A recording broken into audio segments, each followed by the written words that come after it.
മലപ്പുറം കാളികാവിൽ 2.5 വയസ്സുകാരിയെ പിതാവ് കൊലപ്പെടുത്തിയ കേസിൽ പിതാവിന്റെ ബന്ധുവിന്റെ ഫോൺ സംഭാഷണം പുറത്ത്. പ്രതി മുഹമ്മദ് ഫായിസിന്റെ സഹോദരി ഭർത്താവ് അൻസാറും അയൽവാസിയും തമ്മിലുള്ള സംഭാഷണമാണ് പുറത്തുവന്നത്. ഫായിസ് കുട്ടിയെ ക്രൂരമായി മർദ്ദിച്ചുവെന്ന് അൻസാർ പറയുന്നുണ്ട്.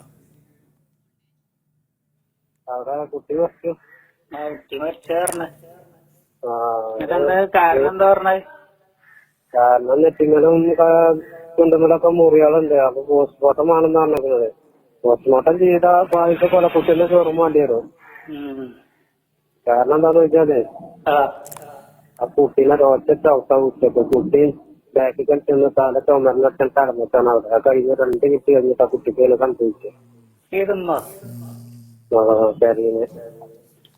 രാവിലെ സംഭവിക്കുന്നതിന് മുമ്പ് ചവിട്ടിയില്ലേ? അതിലെന്തെങ്കിലും പറ്റിയതാണ് കുട്ടിക്ക്. അപ്പൊ പോലീസുകാര് മൊഴി കൊടുത്തതെല്ലാം വന്നിരിക്കുന്നത്. ഞാൻ അതിന് പോയിക്കൊണ്ടിരിക്കുക സ്റ്റേഷനിലേക്ക്. ഞാൻ എന്താ അവിടെ പറയുന്നത് പറഞ്ഞാ ഞാനും കുടുങ്ങും. പോസ്റ്റ്മോർട്ടം ചെയ്ത് സത്യം കഴിഞ്ഞാൽ 2 പ്രാവശ്യം ആലോചിച്ചോ? അല്ല ഇച്ചു പൊതുവെ ഒന്നും പറയാനൊന്നും ഇപ്പൊ പറ്റൂല. അതെന്തായാലും വേറല്ലേ, പോസ്റ്റ്മോർട്ടം ചെയ്ത് കഴിഞ്ഞാല് ഓല് എന്തെങ്കിലും ഒരു തച്ചതോ മുറുക്കിയതോ ഉണ്ടെങ്കിൽ എന്തായാലും അറിയും.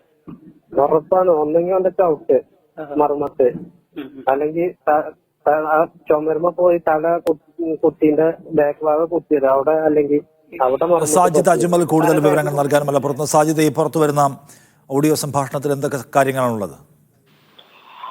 നിഷാദ്, 2.5 വയസ്സുള്ള കുട്ടിയെ സ്വന്തം പിതാവ് ക്രൂരമായി മർദ്ദിച്ച് കൊന്ന വാർത്ത വളരെ ഞെട്ടലുണ്ടാക്കിയിരുന്നു. ഇതിൽ കൂടുതൽ വിവരങ്ങളാണ് ഇപ്പോൾ പുറത്തു വരുന്നത്. ഈ പ്രതിയായ ഫായിസിന്റെ സഹോദരി ഭർത്താവ് അയൽവാസിയുമായി സംസാരിക്കുന്നതാണ്. ഇതിൽ ഈ കുട്ടി മരിക്കുന്നതിന് തൊട്ട് മുൻപ് കുട്ടി ഏത് വിധമാണ് മർദ്ദനത്തിനിരയായി എന്നാണ് വിശദീകരിക്കുന്നത്. ഫായിസിന്റെ മാതാവിന്റെ മടിയിലായിരുന്നു കുട്ടി ഉണ്ടായിരുന്നത്.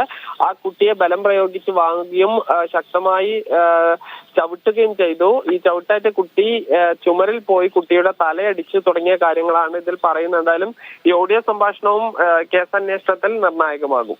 ശരി.